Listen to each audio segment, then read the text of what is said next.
Olá pessoal, esse é um slide narrado chamado Elementos Relevantes para o Projeto Arquitetônico. Neste slide nós vamos falar sobre tipos, sistemas e componentes que determinam um projeto. Eu sou a autora deste material, a professora Carol Jerônimo, um material produzido para o conteúdo de projeto arquitetônico. A fonte desses dados foi retirada de Xing, Eckler, o livro chamado Introdução à Arquitetura, publicado em Porto Alegre pela editora Bookman em 2014.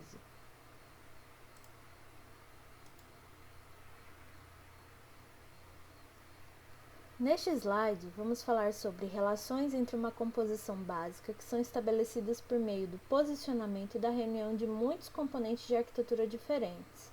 Esses componentes variam em tamanho, complexidade e função. Ou seja, esse material é para começar a abrir um pouco mais o vocabulário de vocês, conhecer novos nomes, conhecer elementos que vão fazer parte da construção civil e da área que vocês podem trabalhar. Em relação a tipos de edificações, temos, por exemplo, o arranha-céu. É um edifício de altura excepcional e de muitos pavimentos, sustentado por uma estrutura de aço ou concreto, a partir do qual as paredes são suspensas. Também temos, um pouco menor que o arranha-céu, prédios de grandes alturas. São edifícios com um número relativamente grande de pavimentos equipados com elevadores. Na imagem ao lado, há uma figura de Nova York. Há duas seleções de edificações. Uma delas é um arranha-céu, vocês podem perceber como uma figura mais longínqua, mais verticalizada, e um pouco mais baixo, mas ainda com muitos andares, um prédio de grande altura. Um prédio de altura média geralmente é um edifício com vários pavimentos entre 5 e 10 equipados com elevadores. Na legislação brasileira, os prédios de baixa altura, ou seja, aqueles que têm 1, 2 ou 3 pavimentos, não são obrigados a ter elevador. Existem também os tipos de edificação chamados prédios de lofts. São prédios de vários pavimentos e grandes áreas de espaço desobstruído, originalmente alugados para fins industriais leves e atualmente convertido com uma frequência grande em edifícios de apartamentos, um ateliê de artista ou uma galeria de arte. O loft em si é uma unidade desse tipo de ambiente. Um dos pavimentos superiores de um armazém ou de uma indústria, geralmente sem paredes internas e às vezes convertido e adaptado para outros usos como moradias, ateliês de artistas ou galerias de arte. São elementos básicos de uma construção desde a fundação até a sua cobertura, passando pelos seguintes sistemas: sistema estrutural, sistema de instalações, sistemas de esquadrias, e aí a divisão entre ambientes, que a gente também pode chamar de cômodos, o sistema da cobertura e do forro. Aí nessa figura ainda podemos ver detalhados o piso, a porta e janelas. Em relação ao telhado, nós podemos chamar de cobertura aquilo que é uma cobertura externa de uma edificação, inclui a estrutura de sustentação das telhas ou da laje de cobertura. Vejam aí na lateral direita como podemos ter diversos tipos de cobertura entre telhados de águas planas e outros tipos de telhados. A criatividade, a função, a estética, o clima, a durabilidade dos materiais, tudo isso envolve a escolha de uma cobertura. Já a cobertura plana é uma cobertura reconhecida por não ter declividade alguma ou com apenas alguma declividade, um leve caimento para o escoamento das águas pluviais. No Brasil, onde há grandes chuvas, nós geralmente não colocamos coberturas 100% planas. Geralmente elas têm uma leve inclinação para o escoamento orientado da água, como também acontece, por exemplo, em pisos de banheiro.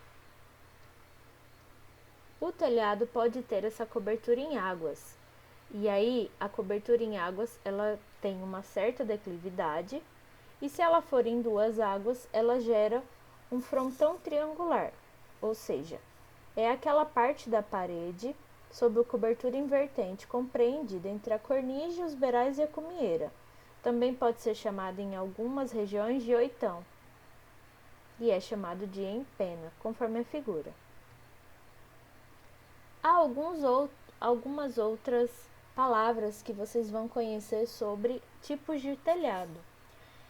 A linha horizontal de interseção no topo entre dois planos inclinados de uma cobertura é a cumieira, ou seja, a linha mais alta entre duas águas. Já a aresta inclinada pela junção de dois lados adjacentes em declive de uma cobertura é chamado de espigão, conforme a figura. A interseção entre duas superfícies inclinadas de uma cobertura onde correm águas pluviais é chamado de rincão. E a estrutura que se projeta de uma cobertura e normalmente apresenta uma janela ou uma veneziana de ventilação vertical, como no desenho abaixo, é chamada de lucarna. Atenção! Conforme a região do país, você pode encontrar toda essa nomenclatura como outras palavras. Já cúpulas, conforme essas figuras ao lado, são estruturas abobadadas de planta circular que normalmente apresenta a forma de uma porção esférica, constituída de modo a transmitir impulsos iguais em todas as direções. Já treliças são sistemas estruturais baseados na rigidez geométrica do triângulo e composto por elementos lineares submetidos apenas a tensões e compressões axiais. No teto,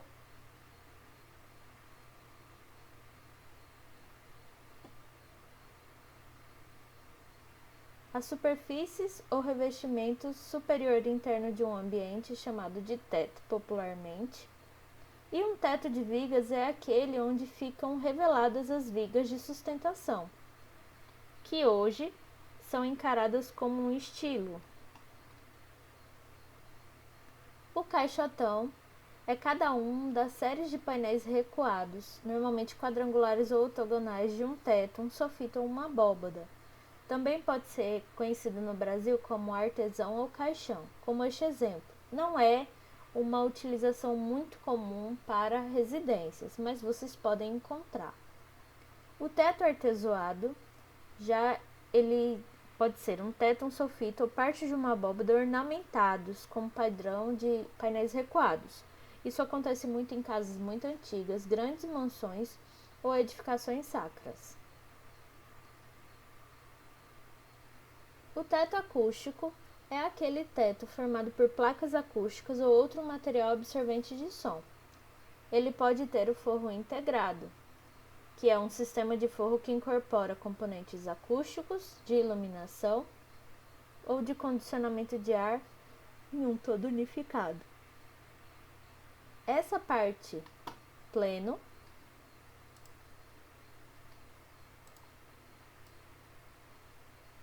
é o espaço entre o forro e a estrutura do piso acima deste, especialmente aquele que serve de câmara receptora do ar-condicionado, a ser distribuído aos espaços habitados ou para que o ar do retorno seja reconduzido a uma instalação central para ser processado.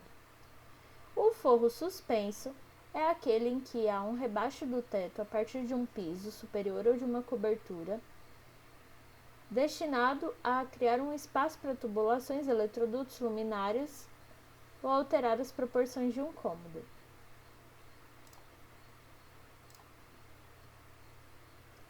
Abóbadas são as estruturas arqueadas construídas em pedras, tijolos ou concreto armado, formando o teto ou a cobertura de um salão, uma sala ou outro espaço totalmente ou parcialmente fechado.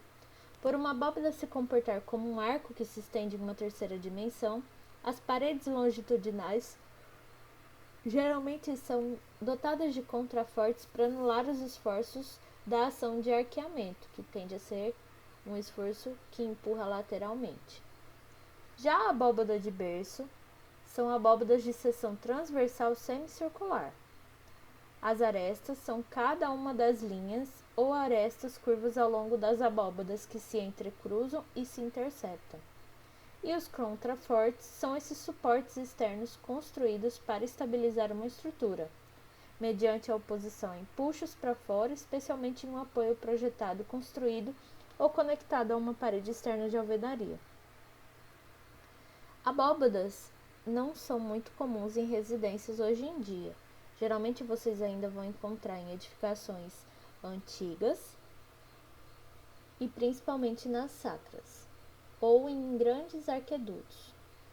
E os contrafortes, eles podem existir como um suporte estrutural em vários tipos de edificações.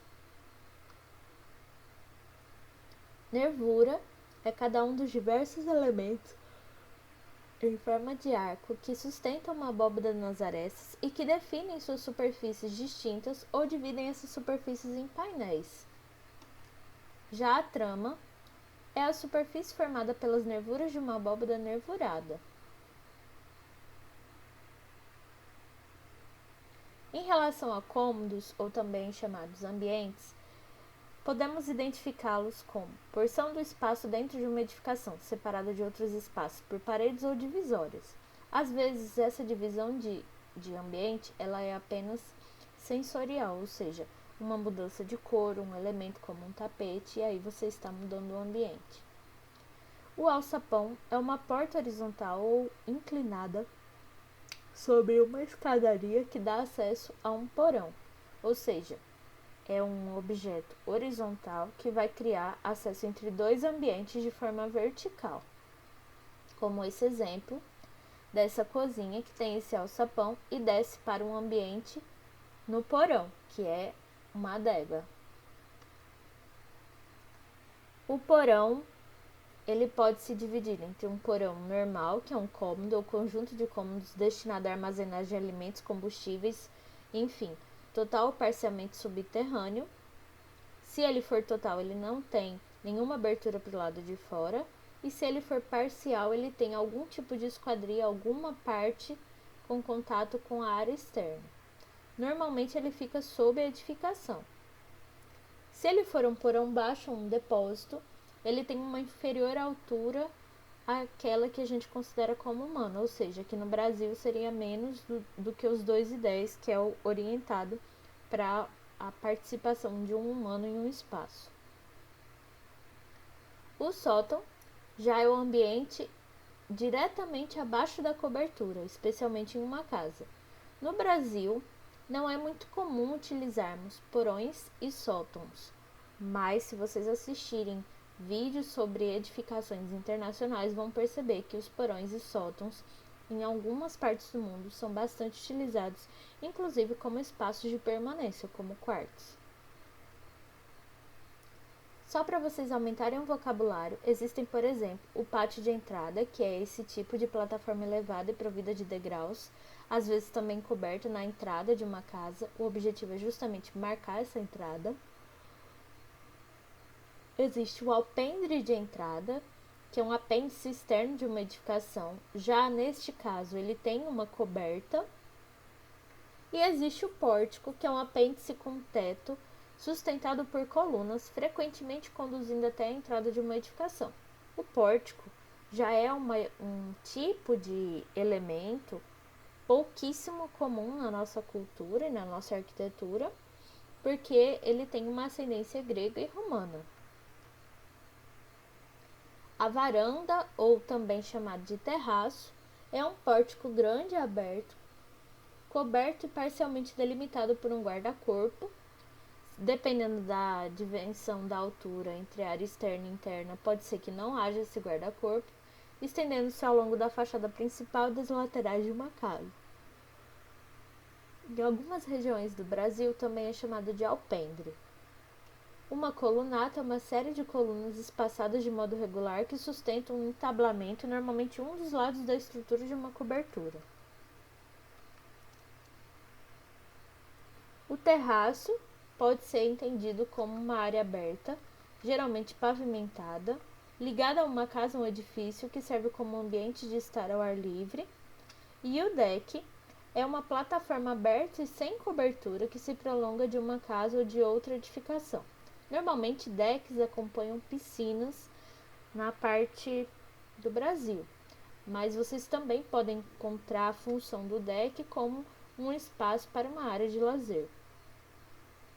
Pátios são áreas ao ar livre, cercadas em sua maior parte ou na totalidade por paredes e edificações. Pátios internos são áreas delimitadas por blocos baixos, arcadas ou paredes. ou seja, gera uma área de lazer interna. Átrios são pátios centrais iluminados por luz zenital, ou seja, luz que vem de cima de uma edificação, especialmente um grande espaço interno com cobertura de vidro cercado por vários pavimentos de galerias. Jardins de inverno são varandas ou cômodos com paredes de vidro, com orientação para absorver grandes quantidades de luz solar, como esse exemplo da figura. O jardim de inverno ele é mais utilizado nas regiões mais frias do Brasil, porque ele deixa entrar a iluminação e cessa o vento gelado. Solários também são utilizados em espaços mais frios do Brasil. São espécies de varandas cômodos ou galerias com paredes de vidro, utilizados para banhos de sol, exposição terapêutica à luz solar ou às vezes para algum tipo de cultivo de vegetação.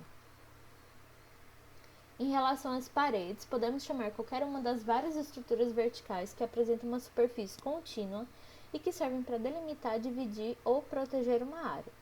As paredes podem ser internas, ou seja, elas estão no interior de uma edificação, ou podem ser externas, são as partes que fazem função de vedação externa de uma edificação. É muito importante saber se a parede é interna ou externa, porque existem alguns produtos que são específicos para um tipo ou outro, como por exemplo a pintura, que na área externa tem que ser um pouco mais resistente a intempéries, já que não tem coberta. A parede estrutural é uma parede capaz de suportar uma carga imposta, ou seja, ela também é chamada de parede portante, porque ela tem essa função de estrutura. A pilastra é um elemento retangular de pouca profundidade que se projeta de uma parede, tratado arquitetonicamente como um pilar, ou seja, é aquele resíduo do pilar que ultrapassa a dimensão da parede.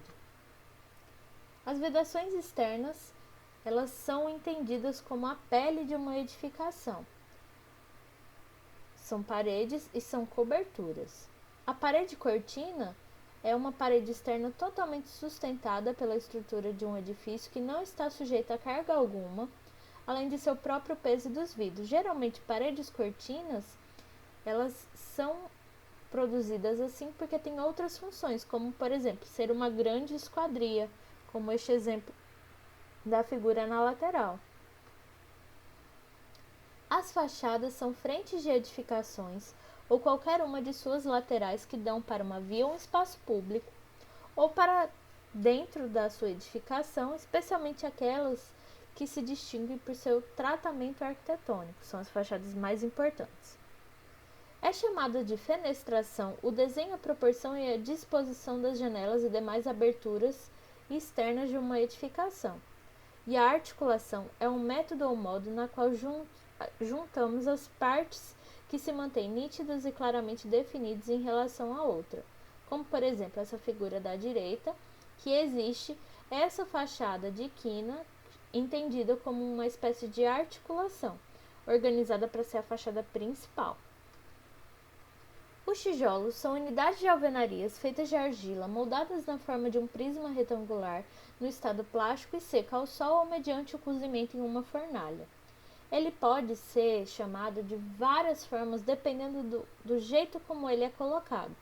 Aqui existem alguns exemplos de nomes, como por exemplo tijolo ladrilho ou casquilho cerâmico, que é aquele tijolo mais fininho, geralmente utilizadas apenas para função estética, para cobrimento. Existe o meio tijolo, que é o tijolo cortado ao meio para preencher uma extremidade, e dependendo da posição como ele é colocado, ele pode receber um nome diferente. Aqui existem alguns exemplos, mas dependendo da região, esses nomes podem mudar. Por exemplo, soldado, forqueta, marinheiro, tijolo de cutelo, perpiano, tijolo de comprido, que é o padrão de ser assentado.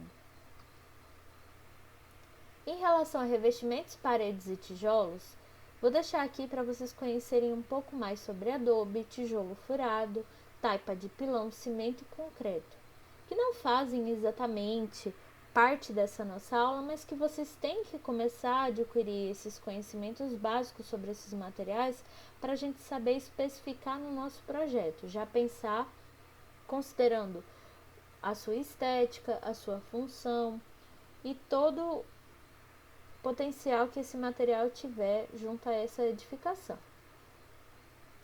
Agregados são qualquer um dos materiais minerais duros e inertes, como areia e cascalho, misturados à pasta de cimento na fabricação do concreto e da argamassa. Bom, em relação a agregados, temos inúmeros: areia fina, fina, areia fina grossa, areia grossa, bica corrida, pó de pedra, brita em geral, enfim. Outro elemento muito importante que vocês precisam começar a se habituar são esquadrias, né? As esquadrias podem ser portas e janelas ou outro tipo de esquadria detalhada. As janelas são aberturas na parede de um edifício. O objetivo dela é dar entrada de luz e ar. Normalmente ela é dotada de uma moldura, na qual são instalados os caixilhos com vidraças, como esse exemplo abaixo, onde você vê a vidraça e ao redor de cada vidraça tem o seu caixilho. As janelas têm inúmeras formas de acontecer, então existe a de correr com persiana, de correr, de bandeira veneziana, de guilhotina, pivotante, bandeira maximar, fixa, basculante, correr com veneziana. Aqui tem um detalhamento para vocês entenderem como se forma uma janela. Na maioria das vezes compramos a janela pronta, mas dependendo da necessidade da construção, a gente precisa detalhar essa janela. Aqui outros exemplos: veneziana, panorâmica, ou um clerestório, que na verdade é aquela janela bem fininha colocada bem alto da edificação, que pode ser substituída por outros elementos como um cobogó ou um tijolo de vidro. E aqui outros tipos de janela: maximar, a janela de hospital, que abrem em sentidos opostos. Aqui exemplos da utilização e da diferenciação da aplicação de mesmos tipos de janela, como a maximar, e a janela bandeira, que é aquela esquadria fina e pequena que pode ser aberta ou não, que fica em cima da porta. Ela é chamada de bandeira. Pode ser uma janela de canto, pode ser uma janela que dá uma visibilidade horizontal, ou seja, uma claraboia, um lanterninho.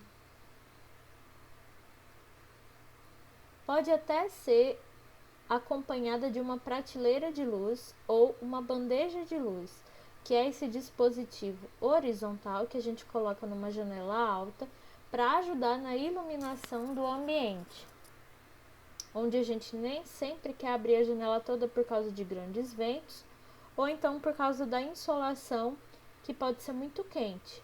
Então a gente deixa a janela um pouco mais encurtada, coloca a bandeja de luz, ela gera sombra no primeiro momento, mas gera essa iluminação indireta. Para proteger da grande insolação, a gente também pode utilizar brises, como esse exemplo da direita, ou quebra-sóis. Persianas externas, persianas internas. E as portas são outro tipo de esquadria: anteparo articulado, corrediço ou dobrável, feito em madeira, vidro, metal, para abrir e fechar a entrada de um edifício, um cômodo ou um armário. Existem inúmeros tipos de portas: porta-balcão, de correr, porta de giro lisa, porta de giro almofadada, porta de giro pré-fabricada, porta de vidro, porta-camarão, porta pivotante, porta de correr com trilho. O jeito da gente representar na planta baixa tem que ser compatível com a forma como ela se organiza. Então, no mínimo, a gente precisa desenhar a folha girando. O ideal é que você coloque também a moldura dessa porta. Então, aqui tem um exemplo de uma porta de abrir, ou também chamada de porta de giro. A porta pivotante, que é aquela que ela tem o eixo de giro não é exatamente no perímetro da porta, então quando ela abre, ela deixa resquícios da folha para os dois lados. A porta pivotante, a porta sanfonada, que pode ser aquela mais simples, camarão de PVC, mas também pode ser uma porta mais elegante de madeira. A porta de corrediça, que ela pode correr para o lado de fora da parede, ou ela pode correr dentro da parede. Cada um dessas escolhas tem seus pontos positivos e negativos. A porta giratória, que não é nada comum para edificações residenciais, mas é bom vocês saberem essa nomenclatura. E aí, enfim, portas lisas, portas almofadadas, portas envidraçadas, portas holandesas, ou também chamadas de portas da zona rural, portas adaptáveis, portas com tela. Em relação ao piso, é bom também vocês se habituarem a essas nomenclaturas. Eu tenho um pavimento térreo, que é aquele que está na minha superfície. Acima eu começo a contar a partir de primeiro pavimento e abaixo eu começo a decrescer. Então, primeiro subsolo, segundo subsolo e vai descendo. Se houver um pavimento que ele faça conexão com outro, como este exemplo aqui, onde eles dois têm o mesmo pé direito, eu chamo este pavimento aqui de primeiro de mezanino. Desculpa, mezanino, porque é um ambiente que faz conexão com outro ambiente. Se aqui fosse fechado, não seria um mezanino. Eu tenho a possibilidade de ter uma rampa, ou, se ela for recortada, uma rampa escalonada. E existem outros sistemas que provavelmente vocês atuarão na profissão de técnicos de edificações, como sistemas mecânicos, de aquecimento, de fornalha, de calefação central, de respirador. Obviamente, alguns sistemas são mais necessários de acordo com o clima. Sistemas elétricos, sistemas hidráulicos, sistemas de drenagem. Então, todos esses sistemas, todos os elementos arquitetônicos são muito importantes para nós fazermos projetos com muita consciência.